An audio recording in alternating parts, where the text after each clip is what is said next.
Hello everyone, मैं हूँ आर्या और आप सभी का मेरे यूट्यूब चैनल पे बहुत बहुत स्वागत है।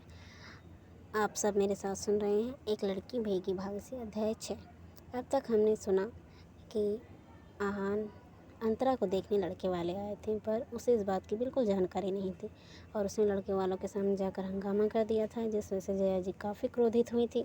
अब हम आगे जानते हैं। जया जी अंतरा को लगभग खींचते हुए उसके रूम में लेकर पहुंची और गुस्से में पर धीमी आवाज़ में बोली, ये क्या हरकत की है आपने नीचे? ऐसे व्यवहार करते हैं मेहमानों के साथ? यही संस्कार दिए हैं हमने आपको? ज़रा भी तमीज़ नहीं आप में की, और कुछ नहीं तो बाहर वालों के सामने अपने माँ बाप की परवरिश का ही ज़रा मान रख लें।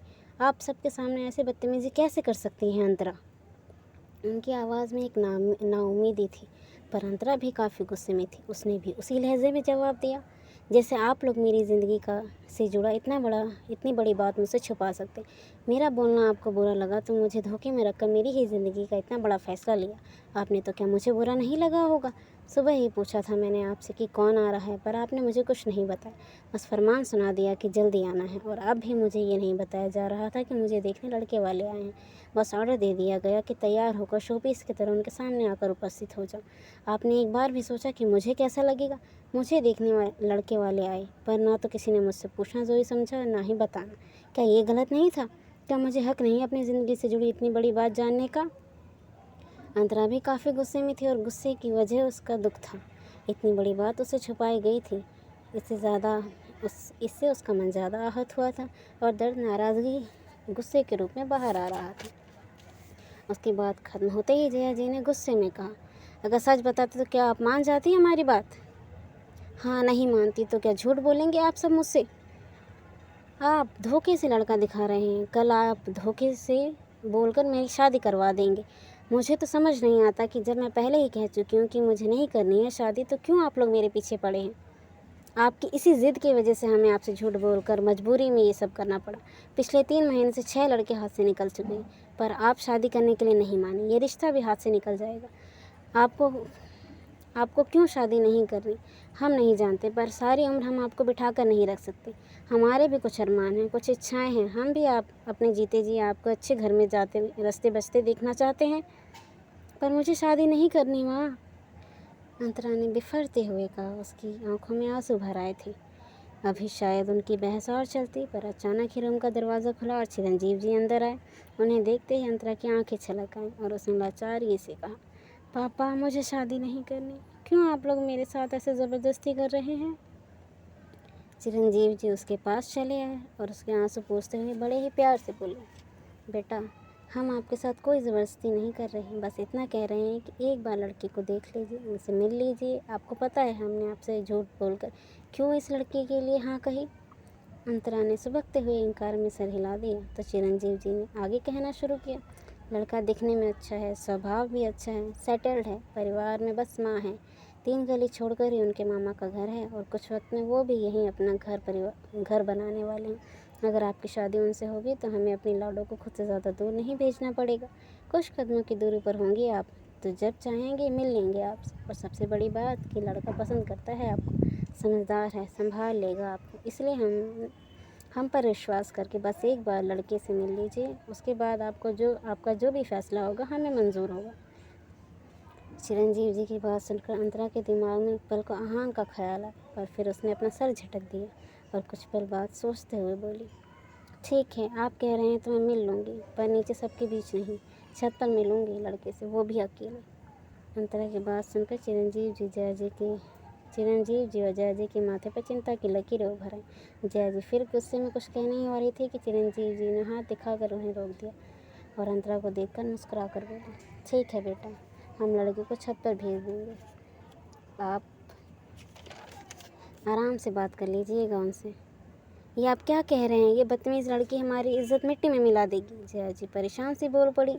उनकी बात सुनकर चिरंजीव जी ने अंतरा के सर पर हाथ फेरते हुए मुस्कुरा कर कहा, हमें अपनी बेटी पर पूरा विश्वास है, वो ऐसा कोई काम नहीं करेगी जिससे उनके मम्मी पापा का सर किसी के आगे शर्म से झुके।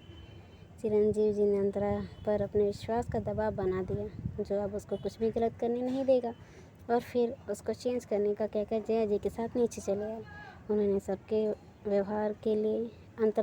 व्यवहार के लिए सबसे एक बार फिर माफ़ी मांगी। फिर चिरंजीव जी ने चिंतित स्वर में आगे कहा, अंतरा मान गई है, पर वो पहले लड़की से मिलना चाहती है। उन्होंने जैसे ही अपनी बात की, वहाँ बैठे लड़की ने पीछे देखते हुए मुस्कुरा कर कहा, लीजिए नाम लिया और शैतान हाजिर, मिलवा दीजिए भाभी को हमारे लड़के से। और मैं दावे के साथ कहता हूँ कि भाभी मेरे भाई को रिजेक्ट नहीं कर सकेंगे। पहले तो उसकी बात सुनकर सब चौंक गए, पर फिर मुस्कुरा दिए। सबने पीछे देखा तो वाइट शर्ट और ब्लू जीन्स पहने आहान सामने खड़ा था। बाल कुछ भीग गए थे तो उसके माथे पर फैले हुए थे। आहान सबको देखकर मुस्कुराया, फिर जय जय चिरंजीव जी की आदत सहित सर झुककर चिरंजीव जी को आदर सहित सर झुका कर नमस्ते किया। चिरंजीव जी ने अंतरा की शर्त उसे बताई तो मन ही मन मुस्कुरा दिया।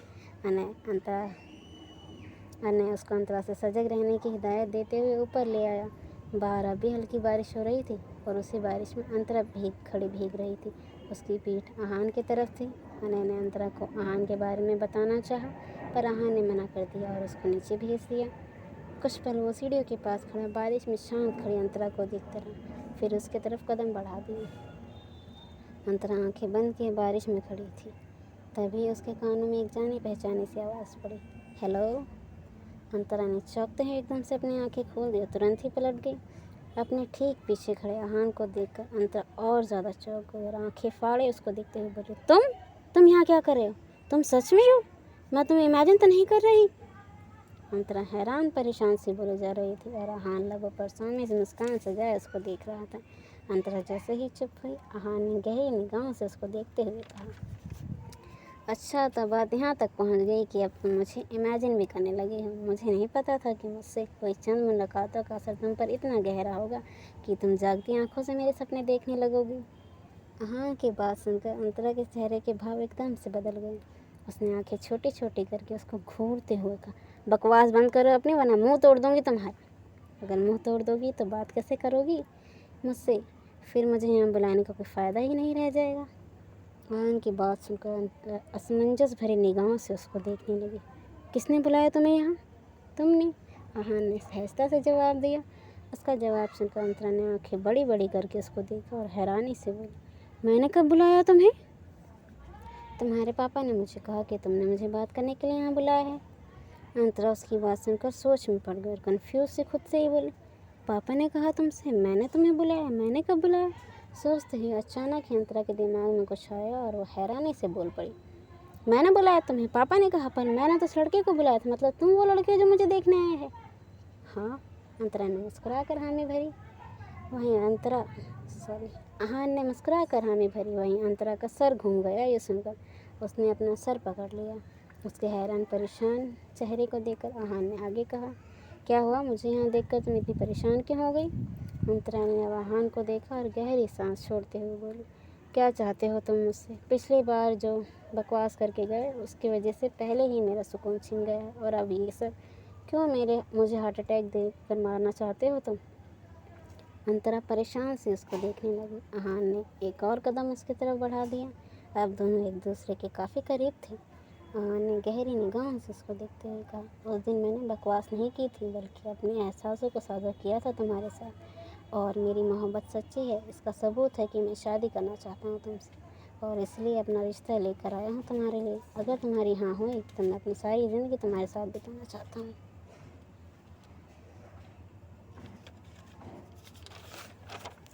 आहान ने संजीदगी से अपनी बात कही और खामोशी से अंतरा को देखता रहा। अंतरा कुछ पल उसकी आंखों में झांकती रही, फिर भौंस चुकाते हुए बोली, अगर इतना ही प्यार था तो 3 महीने से कहाँ गायब थे? अपनी मोहब्बत को अपना बनाने का इंतज़ाम करने गया था। आहान का जवाब सुनकर अंतरा के चेहरे पर उलझन भरे भाव उभर आए। उसने कंफ्यूज निगाहों से उसको देखते हुए पूछा, क्या मतलब? शायद तुम्हें याद हो, जब बस स्टैंड पर हमारी मुलाकात हुई थी तब तुमने अपनी फ्रेंड से कहा था कि तुम कभी अपनी फैमिली को छोड़कर नहीं जाओगी, इसलिए शादी नहीं करोगी। हाँ, कहा था, अंतरा ने उस दिन की बात याद करते हुए जवाब दिया। तो आहान ने आगे कहा, बस इसी प्रॉब्लम का सॉल्यूशन ढूंढने में लगा था मैं, जिससे हम साथ भी हो जाएं और तुम्हें अपनी फैमिली से ज़्यादा दूर भी ना जाना पड़े। अच्छा, और क्या सॉल्यूशन ढूंढा तुमने? अंतरा ने भौं चुकाई, जिस पर आहान ने मुस्कुरा कर जवाब दिया, यहाँ से 2 मिनट की दूरी पर घर लिया है और उसको तोड़कर बनवाना भी शुरू कर दिया। अगर हमारी शादी होती है तो तुम्हें अपने परिवार से ज़्यादा दूर नहीं जाना पड़ेगा, जब चाहे मिल सकोगे उनसे। आहान का जवाब सुनकर अंतरा को चिरंजीव जी की बात याद आ गई और ये सब आहान ने उसके लिए किया, ये सोचकर वो मन ही मन मुस्कुरा उठी, पर बाहर से गंभीर चेहरा बनाए बोली, तो तुमने ये सब मेरे लिए किया, पर इतना पैसा बर्बाद करने से पहले तुमने ये नहीं सोचा कि अगर मैंने इनकार कर दिया तो क्या होगा, तब क्या करोगे? सोचा था, अगर तुमने इनकार किया तब भी यहाँ घर लेने में मेरा फ़ायदा ही है। आहान के लबों पर सौम्य से मुस्कान फैल गई। वहीं उसकी बात सुनकर अंतरा ने भौंचकाते हुए पूछा, वो कैसे? वो ऐसे मिस अंतरा रावत कि भले आप मुझे रिजेक्ट कर दें, पर मैं कहीं यहीं रहूँगा तो मुझसे मुलाकात होती रहेगी। और कुछ नहीं बेटा, बारिश में जब तुम मोरनी बनकर नाचोगी तो मैं अपनी छत पर खड़ा उस मनोरम दृश्य को अपनी रूह में बसा सकूँगा, तो मेरा तो फ़ायदा ही हुआ। हाँ, अगर तुम हाँ कहती हो तो ज़्यादा खुशी होगी मुझे, क्योंकि तब दूर से नहीं पास से पूरे हक से तुम्हें देख सकूँगा। आहान के लबों पर अब भी सौम्य सी मुस्कान थी।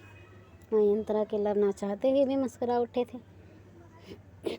वो कुछ उसको देखती रही, फिर दूसरी तरफ मुड़कर बारिश की बूंदों को अपनी हथेलियों पर लेते हुए बोली, नीचे जाओ, मैं आती हूँ थोड़ी देर में। अपना जवाब तो बता दो। आहान की आवाज़ में बेचैनी और व्याकुलता साफ झलक रही थी। अंतरा के लब मुस्कुरा उठे उसका सवाल सुनकर। मेरे जवाब से पहले जाकर अपनी फैमिली से पूछ लो कि मेरी बदतमीज़ी के बाद भी मुझे अपने घर की बहू बनाना चाहेंगे। कैसी बदतमीज़ी? आहान ने तुरंत सवाल किया। उसका सवाल सुनकर अंतरा उसकी तरफ पलटी और हाथ बांधे उसको घूरते हुए बोली, जाकर अपनी फैमिली से पूछो, मेरा दिमाग खाया तो खड़े खड़े इनकार कर दूंगी। मतलब हाँ है तुम्हारी?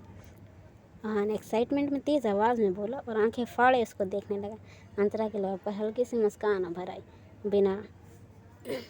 बिना लफ्ज़ों को खर्च किए आहान को उसके सवाल का जवाब मिल चुका था। खुशी के साथ हैरानी भी थी और इन्हीं भावों में उलझकर उसने एक्साइटमेंट में अंतरा को खींचकर अपने सीने से लगा लिया। पहले तो अंतरा चौंक गई, फिर उसने भी मुस्कुराकर अपनी बाहों को उस पर लपेट दिया। इसके साथ ही इंद्रदेव ने फूल रूपी बारिश की बूंदें उन पर बरसा दी और एक दूसरे की बाहों में समाये वो बारिश में भीगने लगे। आज के लिए बस इतना ही। अगर आपको ये कहानी पसंद आ रही हो तो मेरी वीडियो को लाइक ज़रूर करें और समीक्षा करके मुझे बताएं कि आप आगे क्या देखना चाहते हैं। कहानी का अगली भाग जल्दी ही आएगा और उसके अपडेट्स लेने के लिए मेरे चैनल को सब्सक्राइब करना बिल्कुल ना भूलें। मिलते हैं अगले भाग के साथ जल्दी ही।